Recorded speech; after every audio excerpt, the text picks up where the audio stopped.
자기가 하늘에서 내려온 떡이라 하심으로 유대인들이 예수에 대하여 수군거려 이르되 이는 요셉의 아들 예수가 아니냐. 그 부모를 우리가 아는데 자기가 지금 어찌하여 하늘에서 내려왔다 하느냐. 예수께서 대답하여 이르시되 너희는 서로 수군거리지 말라. 나를 보내신 아버지께서 이끌지 아니하시면 아무도 내게 올 수 없으니 오는 그를 내가 마지막 날에 다시 살리리라. 선지자의 글에 그들이 다 하나님의 가르치심을 받으리라 기록되었은즉 아버지께 듣고 배운 사람마다 내게로 오느니라. 이는 아버지를 본 자가 있다는 것이 아니니라. 오직 하나님에게서 온 자만 아버지를 보았느니라. 진실로 진실로 너희에게 이르노니 믿는 자는 영생을 가졌나니 내가 곧 생명의 떡이니라. 너희 조상들은 광야에서 만나를 먹었어도 죽었거니와 이는 하늘에서 내려오는 떡이니 사람으로 하여금 먹고 죽지 아니하게 하는 것이니라. 나는 하늘에서 내려온 살아있는 떡이니 사람이 이 떡을 먹으면 영생하리라. 내가 줄 떡은 곧 세상의 생명을 위한 내 살이니라 하시니라. 그러므로 유대인들이 서로 다투어 이르되 이 사람이 어찌 능히 자기 살을 우리에게 주어 먹게 하겠느냐. 예수께서 이르시되 내가 진실로 진실로 너에게 이르노니 인자의 살을 먹지 아니하고 인자의 피를 마시지 아니하면 너희 속에 생명이 없느니라. 내 살을 먹고 내 피를 마시는 자는 영생을 가졌고 마지막 날에 내가 그를 다시 살리리니 내 살은 참된 양식이요 내 피는 참된 음료로다. 내 살을 먹고 내 피를 마시는 자는 내 안에 거하고 나도 그 안에 거하나니 살아계신 아버지께서 나를 보내심에 내가 아버지로 말미암아 사는 것 같이 나를 먹는 그 사람도 나로 말미암아 살리라. 이것은 하늘에서 내려온 떡이니 조상들이 먹고도 죽은 그것과 같지 아니하여 이 떡을 먹는 자는 영원히 살리라. 다 같이 읽겠습니다. 이 말씀은 예수께서 가버나움 회당에서 가르치실 때 하셨느니라. 아멘. 기도하겠습니다. 주님의 살과 피를 먹고 마신다는 말을 아직도 모르는 자가 있습니다. 그 방법이 아니고서는 우리가 구원받을 수 없다는 사실을 아직도 모르는 자가 있습니다. 주님께서 우리에게 내어주신 그 살과 피가 이 세상 그 어떤 것보다 가장 중요하다는 사실을 아직도 모르는 자들이 있습니다. 그러나 주님께로 난 자마다 다 안다고 하십니다. 그럴 수밖에 없다라고 하십니다. 오늘 우리의 인생의 목적이 바로 주님의 살과 피를 먹는 것이 되게 하여 주시고 구원을 받는 것이 되게 하여 주셔서 우리 인생에서 정말 내가 주님께로 난 자인 것이 드러나고 증명되는 하루가 될 수 있도록 은혜를 허락하여 주시옵소서. 주님, 오늘도 이 아침에 말씀하시면 듣겠습니다. 말씀하여 주시옵소서. 예수님의 이름으로 기도드립니다. 아멘. 제가 오늘 말씀을 이렇게 전하면서 제가 이제 그 타이틀에 그렇게 적어놨거든요. 양육자의 자격이라는 게 뭔가. 양육자라는 것은 뭐냐면 살리는 사람이고 키우는 사람이에요. 그럼 양육자의 자격이 뭔가? 그거는 굉장히 이렇게 딱 정확하게 이제 나타나 있는데, 제가 이제 이 책에 대해서 자주 말씀드리고 있어요. 뭐 기회가 되시면 꼭 보셨으면 좋겠는데, 이나가키 시대의 히로가 쓴 생명 곁에 앉아 있는 죽음이라는 책을 읽은 적이 있는데, 이 책은 저자가 자연 속의 동물들을 보면서 거기서 발견한 생명의 신기한 섭리들이 있거든요. 이걸 쓴 책인데 이게 정말 기가 막혀요. 저로서는 이 책을 보면서 선물같이 깨달은 것이 굉장히 많은 책이었거든요. 그런데 제가 읽은 부분 중에서 가장 영감을 많이 받았던 부분이 이 집게벌레에 관한 부분이었습니다. 글을 읽다가 제가 처음으로 알게 된 사실이 있는데, 이런 거죠. 곤충 중에서 자기 새끼를 보호하면서 육아를 하는 곤충이 거의 없다는 사실 아십니까? 그러니까 이 자연 세계에도 여러 가지 생명체가 있잖아요. 포유류도 있고 파충류도 있고 양서류도 있고 조류도 있고 여러 가지 생명체가 있는데, 그 중에서 가장 연약한 생명체가 곤충이에요. 누르면 죽어요. 밟으면 죽는다라는 거죠. 제일 연약해요. 그러니까 이 곤충들이 아는 게 뭐냐면, 다른 생명체가 우리를 찾았을 때 내가 새끼를 지키려고 싸운다? 그러면 자기 알만 먹히는 게 아니라 나까지 죽는다는 사실을 알아요. 약한 존재는 이걸 알아요. 그런데 이게 약한 곤충에게는 이게 너무 비효율적인 거예요. 왜냐? 일단 부모가 살아있으면 알은 다시 낳으면 될 거 아니에요. 내가 살아있으면. 그런데 힘도 없는 내가, 이길 가능성이 없는 내가 알을 지키겠다고 싸우다 죽어요. 그러면 남는 게 없는 거예요. 그러니까 의미가 없는 싸움인 거예요. 싸우면 뭐 할 거예요? 지는데, 난 약한데. 그러니까 연약한 곤충들한테 싸움은요 아무 의미가 없어요. 그래가지고 대부분의 곤충들은요 육아라는 걸 안 해요. 안 합니다. 알을 지키지 않아요. 그냥 들키지 않는 곳에 알을 낳는 것까지만 해주고 조용히 사라집니다. 조용히. 그 다음에는 너의 운명인 거예요. 그런데 특이하게도 곤충들 중에서 육아를 하는 것들이 있거든요. 그런데 이 육아를 하는 곤충들의 특징이 뭐냐? 강한 힘을 가졌거나 아니면 무기를 가졌거나 이런 곤충만 육아를 해요. 내가 이길 힘이 있는 존재들, 싸우면 이길 가능성이 있다? 그러면 그때부터 육아를 하는 거예요. 그러니까 지킬 수 있는 힘이 있어야, 줄 것이 있어야 육아도 가능해지는 거예요. 그래서 이 자연 세계에서 육아는요 힘 있는 곤충들만의 특권이에요. 힘 없는 것들은 육아도 못해요. 힘이 있고 줄 게 있다, 그래야 육아를 하는 거예요. 그래서 이제 가만히 보면요 강한 독침을 가진 전갈이 육아를 하고요, 곤충 중에서 강한 힘을 가진 거미가 육아를 해요. 그래서 물에서는 가끔 개구리까지 먹을 수 있는 물장군이 육아를 해요. 강한 것들만 육아를 해요. 그러니까 가만히 자연을 보면 강하면 강한 존재일수록 내 자녀를 기르는 육아할 수 있는 권리를 선물로 받는 거예요. 힘이 있으면 육아해요. 그런데 육아를 하는 몇 안 되는 벌레 중에 하나가 뭐냐? 그게 바로 집게벌레라는 거죠. 그런데 이 집게벌레의 인생이라는 게요 진짜 많은 생각을 하게 해요. 한번 들어보세요. 보통 집게벌레는 겨울 동안 어른으로 자란 다음에 이른 봄에 알을 낳습니다. 그리고 알을 얼마나 소중하게 품기 시작하냐면 틈이 날 때마다 알의 곰팡이가 쓸지 않도록 계속 핥아줘요. 계속. 그리고 알의 공기가 통하도록 알의 위치를 계속 바꿔주는 겁니다. 그리고 알이 부화할 때까지 알 곁에 딱 붙어서 움직이지를 못하는데 그동안 물이나 식량은 아예 먹지를 못한 거예요. 아예. 그러니까 이렇게 아예 먹지도 마시지도 않고 알을 품는 기간이 무려 80일이에요. 80일. 이러면 사람은 죽어요. 그런데 이 80일 동안에 알을 품는 거예요. 그런데 그렇게 죽음 같은 시간을 보내고 나면 드디어 기다렸던 자녀들이 알에서 깨어나고 밖으로 나오는 거예요. 그런데 자녀들이 알에서 나오게 되면 이제 어미 집게벌레는 처음으로 내 자녀 얼굴을 보게 되잖아요. 드디어 만났잖아요. 목숨 걸고 지켜서. 그러면 이 어미 집게벌레는 이제 마지막 임무를 수행하게 되는데 그게 뭐냐? 이 집게벌레가 육식이에요. 그런데 막 태어난 집게벌레 새끼들이 위험한 밖에 나가서 사냥을 할 수가 없잖아요. 어딜 나갈 거예요. 그런데 태어났으니까 뭔가 육식을 먹어야 되거든요. 그런데 새끼들이 태어난 그 자리에서 먹을 수 있는 유일한 육식이 뭐냐? 엄마의 몸이에요. 그거밖에 없어요. 그래서 새끼들이 태어나자마자 배가 고프잖아요. 제일 먼저 하는 일이 뭐냐? 어미의 몸통을 먹기 위해서 몰려들기 시작합니다. 그런데 새끼들이 나를 먹겠다고, 이 배은망덕한 놈들이, 이 놈들이 나를 먹겠다고 몰려들 때 어미가 하는 눈물겨운 반응이 있어요. 그 이제 곤충학자들이 그걸 이제 관찰하다가 여기서 굉장히 감격한다고 하는데 그게 뭐냐? 새끼들 앞에 자기 배를 쑥 내밀어요. 몸을 뒤집어요. 왜냐? 등짝이 딱딱하거든요. 자녀들이 나를 먹을 수가 없는 거예요. 그러니까 자녀들이 나를 먹을 수 있도록 몸을 뒤집어가지고 배를 내밀어요. 부드러운 부분을. 그러면 새끼들은 달려들어서 어미의 배를 뜯어 먹기 시작합니다. 그리고 어미의 몸은 새끼들의 살과 피가 되는 거예요. 그러니까 이런 거죠. 육아를 한다는 게 뭐냐? 양육한다는 게 뭐냐? 줄 것이 있고 지킬 힘이 없으면 양육이 안 되는 거예요. 육아가 안 되는 거예요.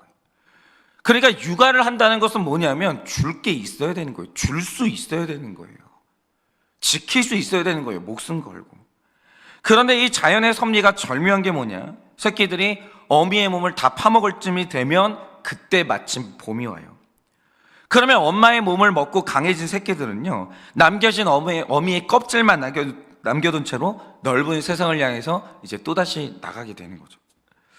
그런데 여러분은 이 이야기를 들으면서 여러분 어떤 생각이 드세요? 그러니까 이런 거죠. 영적인 힘이 있는 분들, 줄 것이 있는 분들, 내가 영적인 힘이 있는 분들은 이 이야기가 아름답게 느껴져요. 그런데 내가 내 안에 나밖에 없는 거예요. 내가 자아가 너무 연약한 거예요. 영적인 힘이 전혀 없는 거예요. 이타적인 힘이 없는 분들이 있어요. 영적으로 너무 약한 분들이 있다는 거죠. 그분들은요, 이 이야기가 기괴하게 느껴지는 거예요. 나를 준다고? 나를 먹는다고? 그런 게 어디 있어? 그러니까 이런 생각이 드는 이유가 뭐냐면 여러분이 영적으로 줄 게 없는 거예요. 강한 힘이 없는 거예요. 그래서 이 이야기가 전혀 다르게 들리는 거예요. 제가 참 신기한 게 뭐냐면요, 어떤 사람은 이 광경을 보면서 어미 집게벌레의 희생과 사랑을 보거든요. 그리고 아름답다고 느껴요. 강자인 거예요. 영적인 강자. 그런데 어떤 사람은 이런 이야기를 듣고 광경을 보면서 이걸 존속사례라고 하면서 나는 이렇게는 못 살아. 내가 왜 엄마가 돼? 내가 아이를 위해 희생하는 엄마가 내가 왜 돼야 돼? 내가 왜 아빠가 돼야 돼? 이런 분들이 있다는 거죠. 그 말 자체가 의미하는 게 뭐냐? 영적인 약자인 거예요. 줄 게 없는 거예요. 그런데 바로 여기에 우리 구원의 진리, 오늘 말씀, 지금 우리가 쭉 이어지는 생명의 떡에 대한 논증, 이 논증이 여기에 있는 거예요. 여러분, 로마서를 보면요, 하나님이 자연 만물을 만드신 이유를 설명하는데 그게 뭐냐? 자연 속에 내가 내 모습을 넣어놨다는 거예요. 계시는 두 가지를 통해서 우리에게 임합니다. 성경 66권 말씀을 통해서 우리에게 임하고, 하나님이 만드신 천하 만물을 통해서 우리에게 하나님의 계시가 드러나는 거예요. 그래서 우리가 자연을 공부하는 게 왜 중요하냐면 이런 자연의 섭리 안에 하나님의 성품이 새겨져 있거든요. 그런데 집게벌레의 인생의 스토리 안에 구속사가 그대로 있는 거예요. 여러분 생각을 해보세요. 우리가 다른 종교를 가만히 보면요, 신이 인간 곁을 지키는 종교가 없어요. 이슬람교가 되게 심해요. 이슬람교는요, 신이 초월하는 존재이기 때문에 인간하고 신이 같이 있는 게 불가능해요. 그러니까 불교는 신이 아예 없는 존재고요, 불교나 힌두교나 특히 이슬람교 같은 경우에는 이 종교에서 신들의 역할이 뭐냐? 인간을 낳아놓습니다. 그리고 끝이에요. 떠나요. 그냥 구원에 이르는 그 깨달음이 있죠. 깨달음이라고 하는 어떤 그 교리, 그 지도 한 장을 떨렁치고는 내가 너를 낳아줬으니까 구원은 네가 알아서 찾아와. 이게 모든 종교의 똑같은 방식이에요. 자력구원. 양육해주지 않아요. 곁에 있어주지 않아요. 끌어주지 않아요. 인간을 낳아놓고 네가 알아서 나한테 찾아오라는 거예요. 그런데 성경의 하나님이 진짜 특이한 그 이유가 여기에 있는 거예요. 그분은 사람을 창조하십니다. 그리고 창조하신 다음에 이 천사가 계시하신 게 뭐예요? 하나님이 임마누엘의 하나님이라는 거예요. 그거 특이해요. 하나님의 특징이 있어요. 하나님은 임마누엘이에요. 안 떠나요. 사람 곁에 있어요. 그러니까 이 성경 속의 하나님은요, 가르치는 하나님이 아니에요. 단순히 창조하는 하나님이 아니에요. 오늘 내가 너를 낳았잖아요. 그 다음에 떠나지를 않아요. 그리고 양육하기 시작해요. 계속 핥아주고 아래 위치를 바꿔주고 계속 그럽니다. 그럼 왜 성경의 하나님은 양육하시는 하나님으로 나타나시는가? 이유는 그가 강하시기 때문이에요. 그가 줄 게 있기 때문이에요. 그에게 사랑이 많기 때문이에요. 하나님은 싸우면 이기시는 분이에요. 하나님은 니시 하나님이에요. 하나님은 싸우면 이겨요. 그러므로 하나님은 양육하시는 거예요. 그가 이 거대한 세상을 완벽하게 통제하고 계시고 세상에 존재하는 죄와 악을 장악하고 계시기 때문에 그는 우리 구원을 지켜요. 우리 구원을 인도할 힘이 있는 거예요. 그런데 그 힘이 어떻게 표현되는가? 성경의 하나님은 양육하는 분으로 나타나는 거예요. 양육하는 존재가 의미하는 게 뭐냐? 그가 강한 존재라는 거예요. 힘이 있다는 거예요. 그 안에 줄 사랑이 있다는 거죠. 그런데 제가 아까 집게벌레가 그랬던 것처럼 결국 이 양육의 절정이 뭐냐? 그건 오늘 말씀 51절과 53절이 말하는 것처럼 자기 살과 피를 우리에게 내어줄 수 있는 거예요. 이 심령의 풍성함, 줄 게 있냐? 나 자신을 줄 수 있는 그 심령의 풍성한 사랑이 있냐? 이게 바로 양육자의 조건이라는 거예요. 그런데 자기를 희생해서 양육하는 이 원리는 우리에게 결코 낯선 원리가 아니라는 거예요.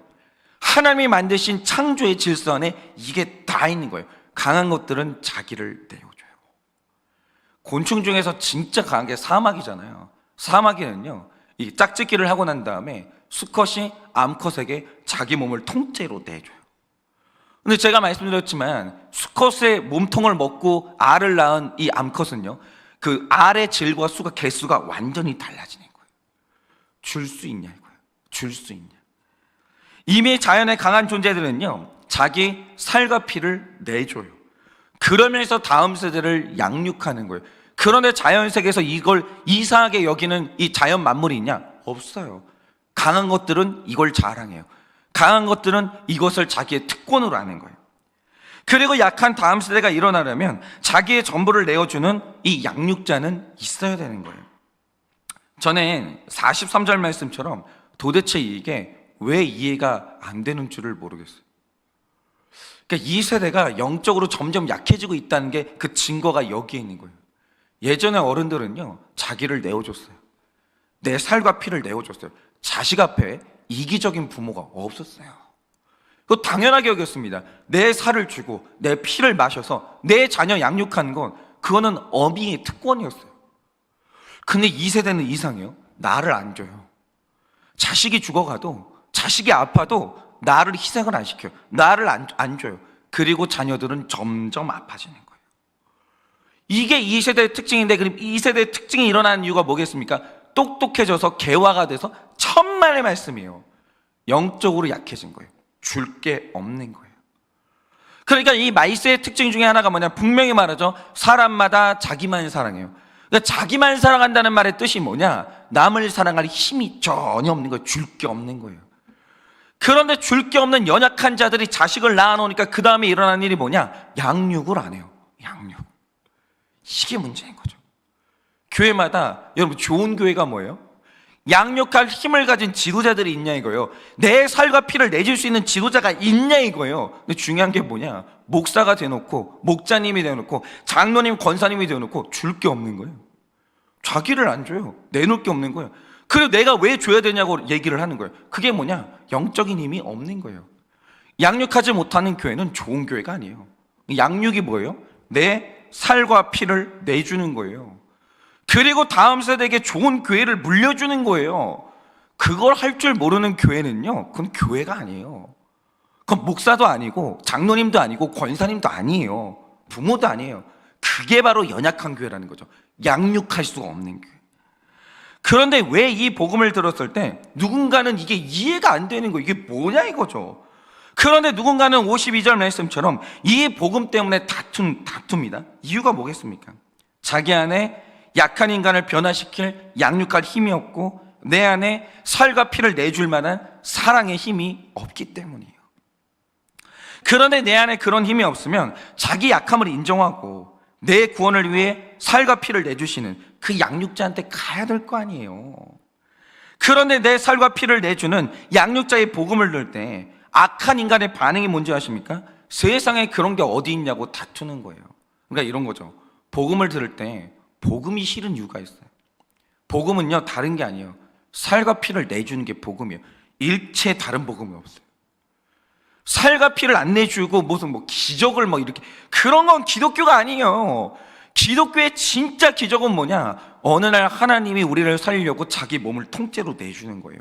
자기 피를 한 방울도 남김없이 쏟아버리는 거예요. 그것만 복음이고 그게 기적의 최종 절정이에요. 그런데 중요한 게 뭐냐? 사람들이 이 복음을 듣잖아요. 싫어하는 분들이 있어요. 왠지 아십니까? 내가 주기 싫은 거예요. 이 예수를 들으면 나도 그렇게 줘야 되거든요. 근데 문제는 뭐냐? 내가 그게 싫은 거예요. 그러면요, 이 복음도 싫은 거예요.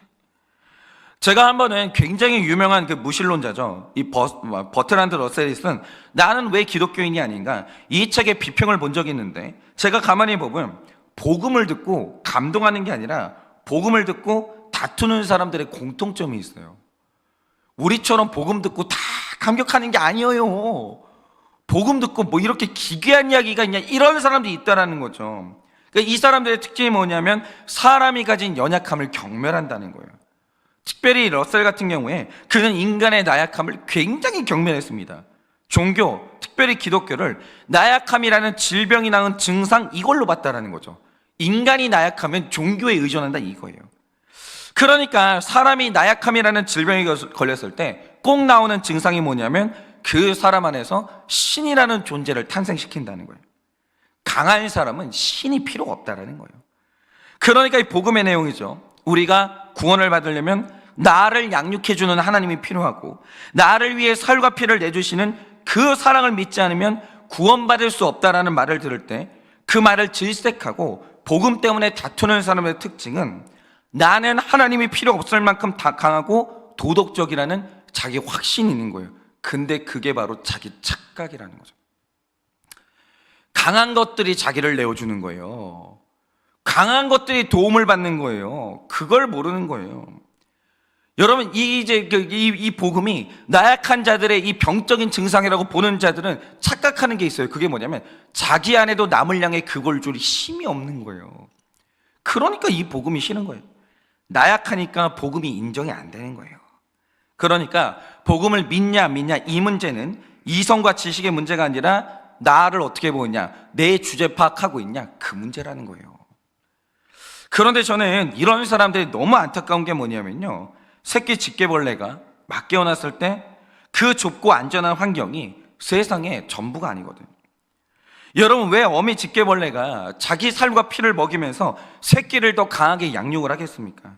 앞으로 집게벌레가 나아가야 되는 세상이 너무 넓고 거기에 집게벌레가 이길 수가 없는 천적들이 수두룩 뻑적하기 때문이에요. 그런데 그 세상에 비해서 내 새끼가 너무 약하기 때문에 살과 피를 내주면서 양육을 하는 거예요. 여러분, 내가 내 주제를 알면요, 그 양육을 인정을 하는 거예요. 마찬가지로 인간에게는요, 보이는 세상이 전부가 아니에요. 그러니까 욥기를 보면요, 제가 이제 앞으로 우리가 욥기를 묵상하게 될 텐데, 욥기를 보면 이 고난의 문제를 놓고 친구들하고 욥하고 막 논쟁을 벌이거든요. 그런데 이 논쟁을 하는 이면에 그 친구들이 그 결정적으로 놓친 한 가지가 있어요. 그게 뭐냐면 이 모든 문제의 중심에 사탄이 있거든요.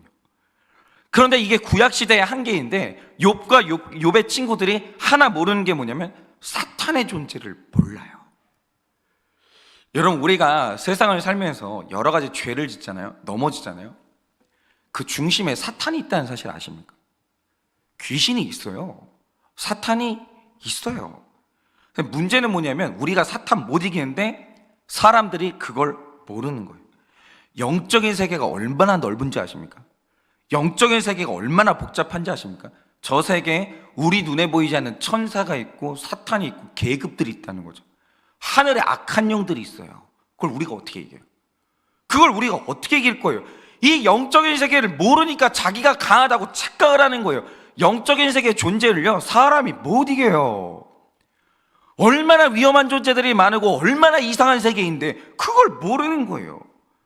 여러분, 특별히 사탄의 그 영적인 세계에서 우리가 절대 이길 수 없는 게 뭐냐, 내가 지은 죄를 모조리 모아다가 너는 반드시 지옥에 가야 된다고 오늘도 하나님께 고발하고 있는 사탄이 있는데 못 이긴다고요.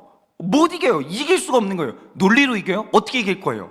내가 죄를 지었는데 그 죄를 전부 다 나열하고 나를 지옥 가야 된다고 나를 고발하는데 내 힘으로 어떻게 이길 거예요? 당연히 지옥 갈 수밖에 없고 갈 수밖에 없죠. 나를 대신해서 내 처벌을 대신 받아줄 그 양육자가 없이 누가 천국 가요? 아무도 없는 거예요. 거룩하시고 나를 다하는 하나님 앞에서 죄로 더럽혀진 지옥의 심판을, 그 사탄의 고발을 우리가 이길 수 있냐라고 하면 그거 불가능해요.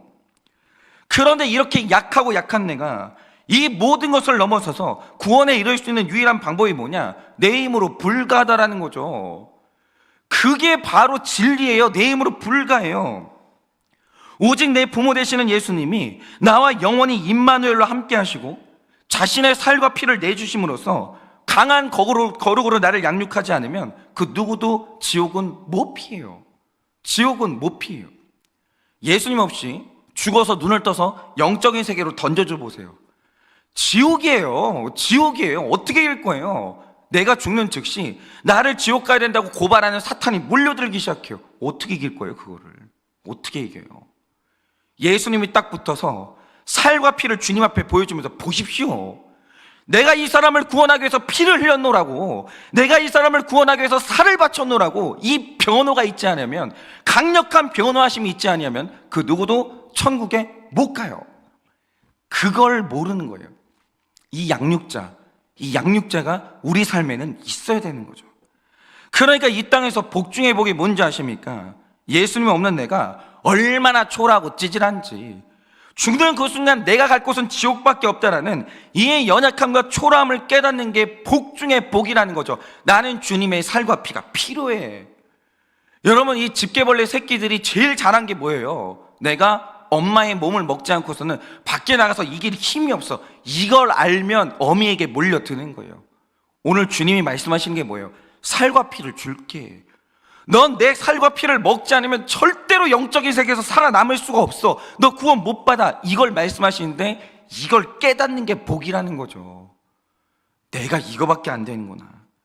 그런데 내가 얼마나 약한지를 깨닫고 예수님의 살과 이 복음이 최고다.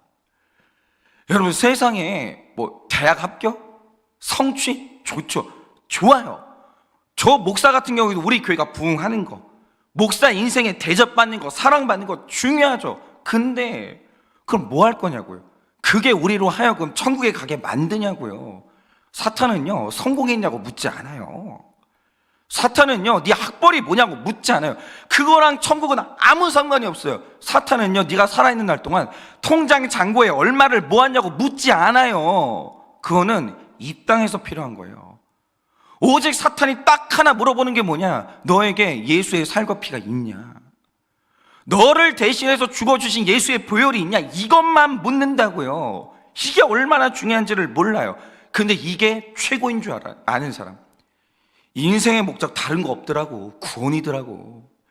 이 인생의 목적 다른 거 없더라고. 예수 만나는 거더라고. 그거의 최고더라고. 이걸 아는 사람은 복 중에 복을 받은 거예요. 만약에 그게 인생의 목적이 바뀌기만 하면 47절 말씀처럼 그는 반드시 영생을 가지게 되고, 50절 말씀처럼 예수를 만난 사람은 죽지 않아요. 영적인 세계에 두려워할 필요 전혀 없어요. 그는 반드시 구원받아요. 여러분, 제가 아까 복음을 듣고 감동하느냐 다투느냐의 문제는 지식이나 이성의 문제가 아니라고 했어요. 왜 그렇게 말씀드렸냐? 여러분이 잘 아시는 천부의 의지 없어서라는 찬송가가 있는데, 이 찬송가의 가사를 지은 사람이 정말 똑똑한 사람이거든요. 천부의 의지 없어서 두 손 들고 주님께 나옵니다. 주님이 나를 박대하시면 나는 어디를 가야 됩니까? 이 가사를 지은 사람이 엄청 똑똑한 사람이에요. 이 사람이 영국 사람인데 웨스트민스터에서 장학생으로 공부했고 졸업해서 옥스퍼드 대학에 들어가서 공부한 사람이에요. 그런데 이 사람은 1738년 5월에 굉장히 뜨거운 성령 체험을 하게 됩니다. 성령 충만은 에너지가 충만한 게 아니에요. 성령 충만은 갈등 충만한 거예요. 이 사람이 어느 날 성령을 받게 됩니다. 그리고 나서 일어난 일이 뭐냐? 성령이 충만한 상태로 나를 보니까 나는 세상에서 가장 똑똑한 엘리트가 아니라 예수 없으면 지옥 갈 수밖에 없는 죄인이라는 게 깨달아지는 거예요. 인생의 목적이 완전히 바뀌게 됩니다. 이 엘리트가, 뭐든지 할 수 있었던 이 엘리트가 그 초라한 나를, 예수의 살과 피가 없으면 죽을 수밖에 없다는 내 주제를 깨닫게 되니까 인생이 완전 바뀌게 돼요. 성령이 나의 스승이 되어주시니까 자기 자신의 상태가 똑바로 보이는 거예요. 그래서 이 사람이 나의 양육자 되신 예수님께 두 손 들고 그 피를 달라고, 그 몸을 달라고, 나는 그거 없으면 구원 못 받는다고 항복한 다음에 전적으로 예수의 살과 피를 먹고 마시는 이 인생에 올인하게 된 거예요. 인생 완전히 변한 거예요. 인생의 목적 행복 아니에요. 거룩이고 구원이에요. 이 사람이 이걸 완전히 인정하게 된 거예요.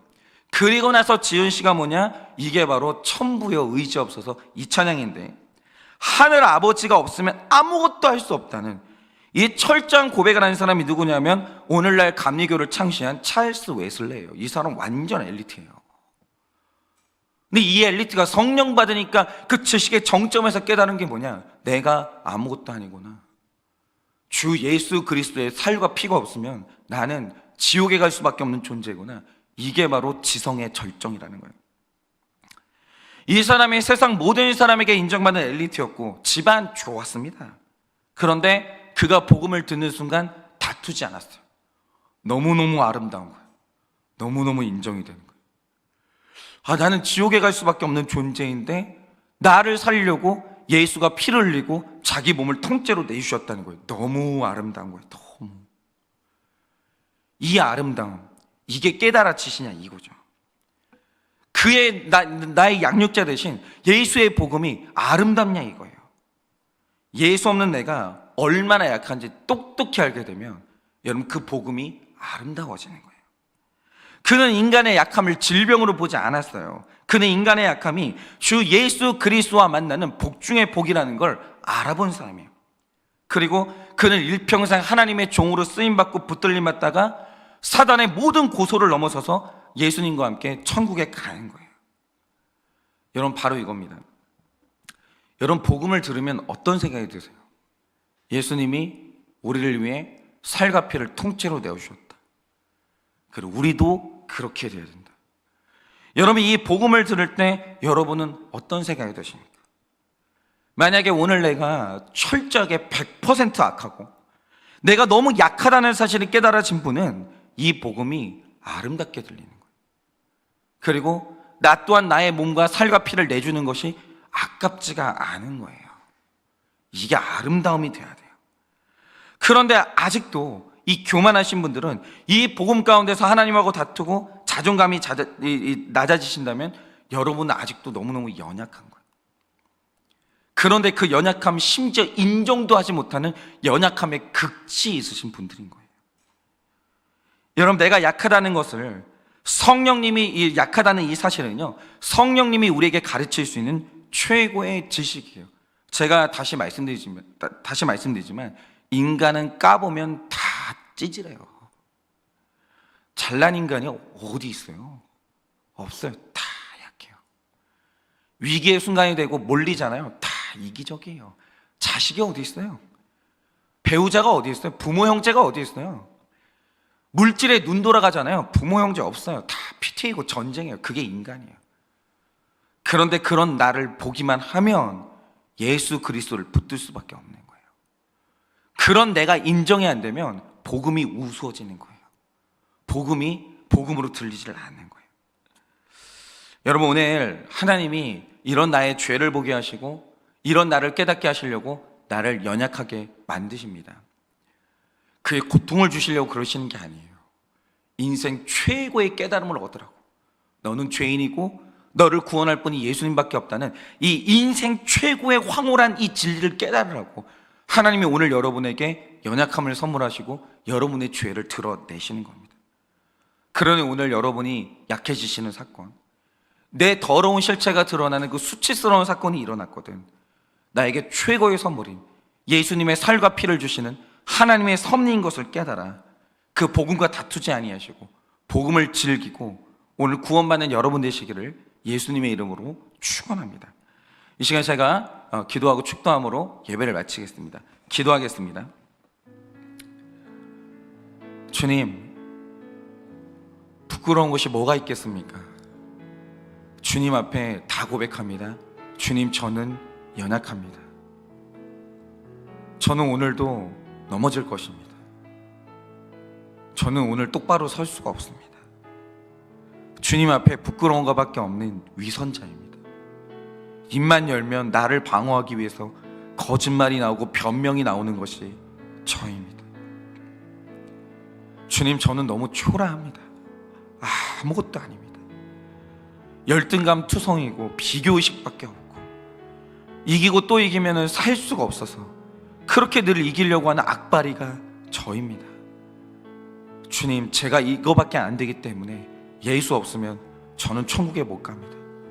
주님이 나를 양육하여 주시지 않으면 저는 100% 죄인으로 죽을 수밖에 없는 죄인 중에 죄인입니다. 그래서 저는 복음이 좋습니다.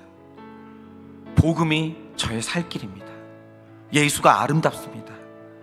주님, 오늘도 저를 양육하여 주사 그 예수의 길로, 복음의 길로 가게 하여 주시고 오늘 우리 모두가 다 예수님의 살과 피가 없으면 지옥 갈 수밖에 없는 내 자신을 철저하게 깨달아 복음이 아름답게 들리고 나 또한 그 복음대로 살아갈 수 있는 은혜가 우리 가운데 있게 하여 주시옵소서. 지금은 우리 주 예수 그리스도의 은혜와 하나님 아버지의 그 크신 사랑과 성령님의 위로하시고 교통하여 주시는 그 역사하심이 오늘도 나의 연약함을 자랑하고 이런 나를 사랑하시고 살리시는 예수 그리스도의 복음을 자랑하여 오늘도 생명 가운데 살아가기를 원하는 사랑하는 모든 주의 종들의 머리 위에 지금으로부터 영원 무궁토록 함께 있을지어다. 아멘.